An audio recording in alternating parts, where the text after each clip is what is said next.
Be'ez Hashem Yisborach, we begin Perak Achad Asur, the 11th chapter in the Rambam's Hilchos Tefilah laws of praying the Sefer Av in the Book of Love, which in this parak we discuss the halachas related to davening, that of the basic nesses of the shul. As Rambam gives halacha alef regarding the obligation and the building of the shul. Anywhere where there's 10 people from the Jewish people, they have to prepare a structure, a house, that they should enter for davening. For all times of davening, and this place is called Beis HaKnesses. Literally means to say the room of the gathering, but that's the name of the shul. And the people of the city could force each other to build a shul, to purchase Sefer Torah of the Navim, of the Ksuvim, to have Svarim. Halacha Beis. When they build a shul, you don't build it, it has to be in the high point of the city. Like says in the pasuk initially, in the top of all where everything is public, tikra, that's where you call out from. You also elevate it until it's higher than all the courtyards of the city. Shlomo says in the pasuk in Ezra, is basically to elevate, to lift up the house of our God. And you don't make the entryway for the opening of the shul only on the east. Krishna says in the pasuk, those who were dwelling in front of the Mishkan, in front of the sanctuary, Kedma, to the east, meaning the Mishkan, the opening was on the east. And the reason is so that everyone should be bowing from the opening towards the Aron HaKodesh, which is in the west. Now that was in their days where they were davening towards the west, but those who are obviously to the west are then doing towards the east.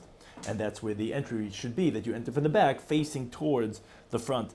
And you build a heichel, the ark, where you put the Sefer Torah, the Torah scroll over there. And you build this heichel beruach and the direction connected by Seir, that they daven towards that in that city, which is facing towards Yerushalayim, so that their face should be towards the sanctuary, when they're standing for davening.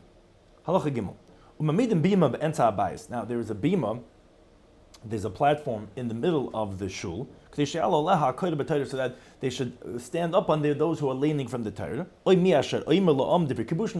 whoever's telling the people words of subduing, of rebuke, that everyone should be able to hear, so you have that in the middle. Now, when they would put up these teva, a box that has a Sefer Torah, with their custom was they would make this box which they would put a Sefer Torah besides that which was in the Heichel, so that it should be prepared to bring up to the bima for Kriyas HaTorah, and that it should be available for others to read from. They would put it into the middle of the shul, meaning in between north and south.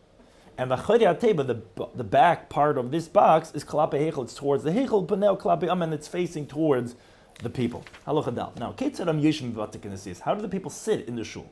So as the elders, they sit. They're what's called in the western part of the world is called Mizrach, the eastern wall, because they're facing towards the people. And their back is towards where the Heichel, where the Aron HaKodesh is. Now all the people, however, are sitting row in front of row, facing towards the Heichel. Now the face of the row is now is to the back of the row that's in front of them. Until the face of all the people is facing towards the holy area of the Heichel, towards the elders which are facing them, and also towards this box.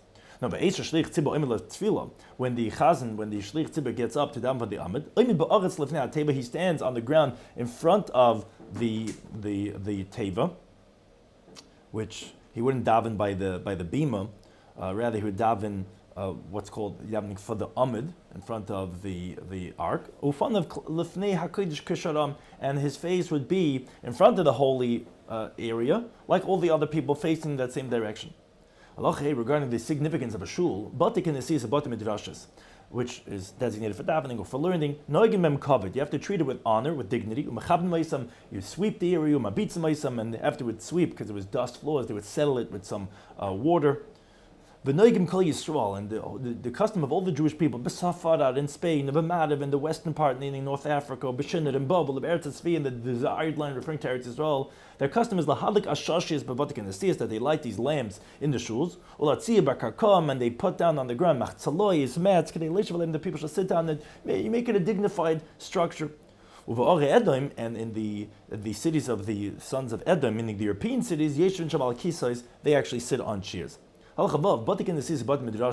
the shuls and in these study halls, we don't act lightheaded, for example, schayk, laughing, behitul, and frivolity, and just idle chatter. You don't eat over there. You don't drink over there. You don't adorn yourself or just derive pleasure from there. You don't just stroll over there. You don't go in there because in the summer months when it's hot to get away from the heat, or in the winter months to get out of the cold. But the sages and their students, in a pressing situation, they're allowed to eat and drink over there because they're there all day. So therefore, for them, it's a little bit different. Now, there's so many calculations in a shul. Unless the calculations of the mitzvah, for example, kubash tzedakah, regarding the charity box, or pidyon shvum, redeeming the captives, some similar types of things. You don't make a levai, you don't eulogize someone over there. Only if it's a eulogy related to the masses. For example, for example, they're eulogizing the great sages of that city. That the whole people gather and they come because of them. Then it would be permitted to be done in the shul. If the shul or the Beis HaMedrash had two entryways.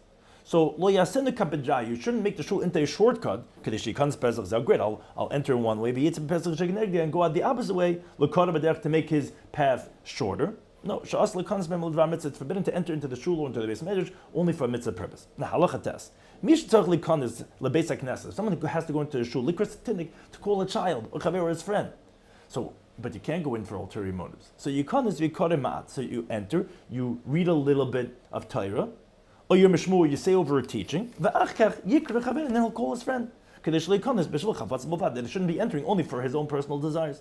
Now, if he doesn't know how to learn, you should tell one of the children over there, read for me the pasuk that you're reading from right now. Or even he should just sit there a little bit in the shul, and then leave. Sitting in the shul is from the topic of it's engaging in the mitzvah. Shlomo says in the pasuk until that how fortunate are those who sit in your house, etc. We see just being in the shul is itself a mitzvah. Now, however, if someone went into shul to daven, or to read from the chumash, then he's allowed to leave by the opposite entryway, that his path should be shorter. And it's permitted for a person to enter into the shul b'makli with his stick, b'minoli with his shoes, unlike that of the by the Beis HaMikdash. Uvav and dasai with either it means his money belt or it means his undergarments. Uvav shal raglov and with dust on his feet. And if he had to spit, he's allowed to spit in the shul. Now, halachiyat alf regarding destroying and rebuilding a shul. So, regarding a shul or a Beis HaMikdash that was destroyed, because they retained their sanctity. Like says in the pasuk, I'm going to destroy your holy places, which sounds like even though they're desolate, it's mikdashechem. It's because it still retains its sanctity. And therefore, just like you treated that area with honor when they were settled, that's why you have to treat that area in its state of ruins. Except for sweeping and settling the dust. When it's in ruins, you don't sweep and you don't settle the dust. If grass grows over there, you tear it out, but you actually leave it there in its place. Why? That the people should see this, and their spirit should become awakened, and they'll feel compassion and say, look what happened to our old side of our shul, and they'll rebuild it, and therefore you want to leave it like that people should see that. Halachid base. Ain't soisim base knesses. You don't destroy a shul to build another one in its place, or somewhere else. But what you should do is you first build another shul, and then you destroy this structure. Because maybe something's going to happen, they're not going to be able to continue construction, and they're not going to build, and now they're going to be stuck without any shul. So you first build a new one, and then destroy the old one. Even one wall from it. First you build a new one on the side of the old one, and then you destroy the old wall. When we say this, that you're not allowed to destroy before you build, it's only if the foundations, let's say, of the shul have not become ruined, or the walls are not falling, are not leaning to collapse. So then you have to leave it and first build and then destroy. But if the foundations are in ruins, or the walls are leaning, they're going to collapse any day, then you demolish it right away. But then they quickly start to build very quickly by day and by nighttime to get this done, because the situation might become difficult. The Yishar Charvin is going to remain in the state of ruins, and we don't want that to ever happen. Halacha Daled regarding the concept of elevating in sanctity and the monetary value of the shul itself. So Mutalas' basic knesses, you're allowed to make a shul, which is designated just for davening, into a Beis HaMedrash, which is designated for disseminating Torah to the masses. Of a Beis HaMedrash, but for the make a Beis HaMedrash, Asla Soisa Beis HaKnesses, you now turn that into a shul. Because Kedusha is Beis HaMedrash, you say that Kedusha Beis HaKnesses, because the sanctity of a study hall where they learn Torah, Berabim, is greater than that of a Kedusha of a Beis HaKnesses. Umalam Kedusha Lemedin, you're allowed to elevate sanctity from a shul to a Beis HaMedrash, but you now downgrade from a Beis HaMedrash to a shul. And V'chein B'nei Ir Shemachar Beis HaKnesses, so too if the members of a city, if they sold a shul, Yeshlam likach b'dam of teva. They have to take the monetary proceeds and buy a teva, which we described previously, which is to hold the Sefer Torah. That's a greater sanctity that you're allowed to upgrade. Now, machar teva, if they sold the box that holds the Sefer Torah, Yeshlam likach b'dam mitpachas. So that's a little bit further away from the actual Sefer Torah itself. They can then purchase something closer, which is they could take its proceeds and buy a mantle, a tik, the Sefer Torah, or a container for the Sefer Torah. Now, let's say they've sold them the mantle, the covering of the actual Sefer Torah or the case, then you could purchase with its proceeds chamashim, which means a fifth. It's a fifth of a Sefer Torah where it's written on parchment, but it's only 1/5, so it's not as much as a Sefer Torah, but it's still greater than just the container.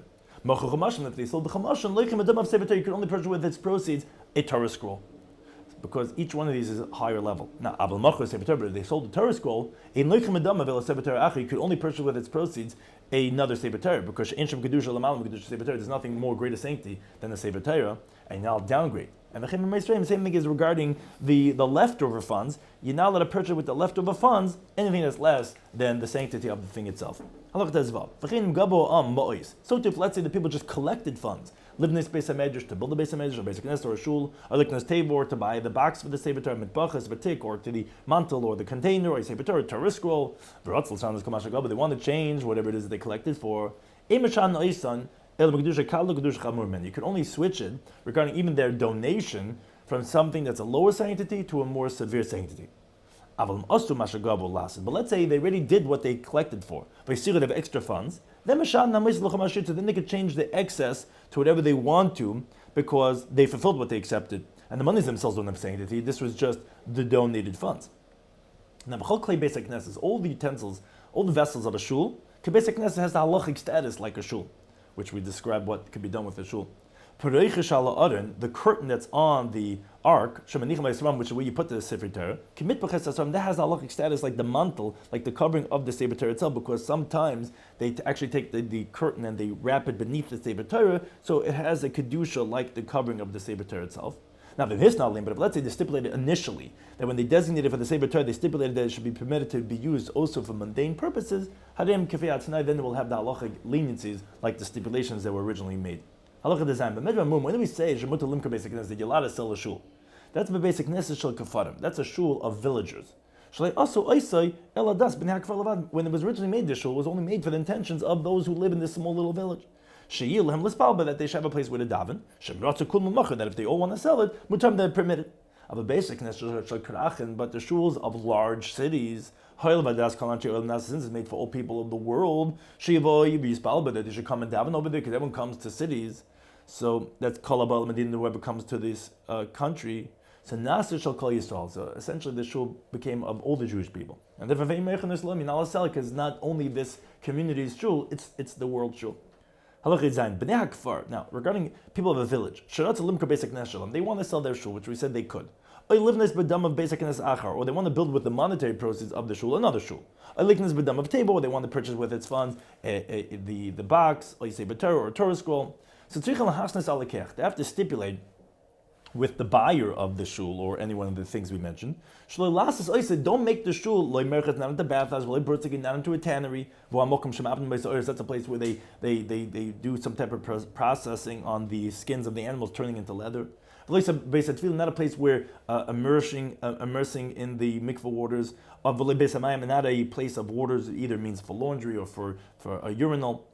that you can't do with it. Now, now, if the 7 good members of the board of the city stipulated, in the presence of the people of the city, during the sale, that the buyer should actually be permitted to do even these things that we just mentioned, then under that circumstances, even that would be permitted. So too, if let's say the 7 board members of the city stipulated, but in the presence of the people of the city, regarding the excess of the funds, that the excess should be mundane, so then they're unconsecrated. Now, when they take the monies, and they go and now they build this other shul, or they buy with it a table, a mitpachis, betik, or a mantle and a case, or so then the rest will be unconsecrated the way they stipulated. And then they can do with it whatever it is that they want to do. So too, even of a city, if all of the people of the city accepted upon themselves, or at least the majority of them, one person, that he should be in charge, so whatever he does is done, and he could sell and give by himself according to what he sees, and he could stipulate according to what he sees fit. Now, just like it's permitted for them to sell the shul, they could also gift it to someone. Why? If it wouldn't be that the public or the community would have benefit from this gift, they wouldn't have gifted it to someone else. So essentially, it's the same status like a sale. But you're not allowed to lease it, rent it out. You cannot use it as collateral, because in that state it remains with the sanctity of the community shul. How could the buyer, the renter, use it for his own personal purposes? Whereas by a sale, it gets the sanctity gets removed from the building to the proceeds, to the funds. And so do when they take apart a shul to build it, mitam limker, you're allowed to sell, to exchange, that to give as a gift, halaveinim, the bricks, va'itzim, and the wood, va'afashalim, and the earth from this previous shul. But to lend them, also that's forbidden. Again, because the sanctity is not being removed from it, only if you exchange it for monies, or like we said, with a certain benefit that is like monies. But if not, it retains the sanctity and the person cannot utilize those bricks. Lochafalev concludes regarding the contrast from a shul to a temporary place where people daven. The city square, even though the community, the people daven over the betiniest by fast days of Mamadis and days of Mamadis, which all the Jewish people in their cities get divided into 24 groups, just like the 24 mishmaros of the Kohanim to daven for the Jewish people and their karbanas. And the reason they should keep it rav because many people that gather, so they go into the city square. Because the shuls don't contain them, but Imbe Kedusha doesn't have a sanctity. And the reason they show it out because it's temporary. It wasn't established for davening. And so to homes and courtyards, where people gather for davening, Imbe Kedusha does not have a sanctity. It wasn't established just for davening purposes. It's just temporary that people are davening in this person's house. Just like a person davens in his own house, and they wouldn't have these limitations, as we said, regarding a shul.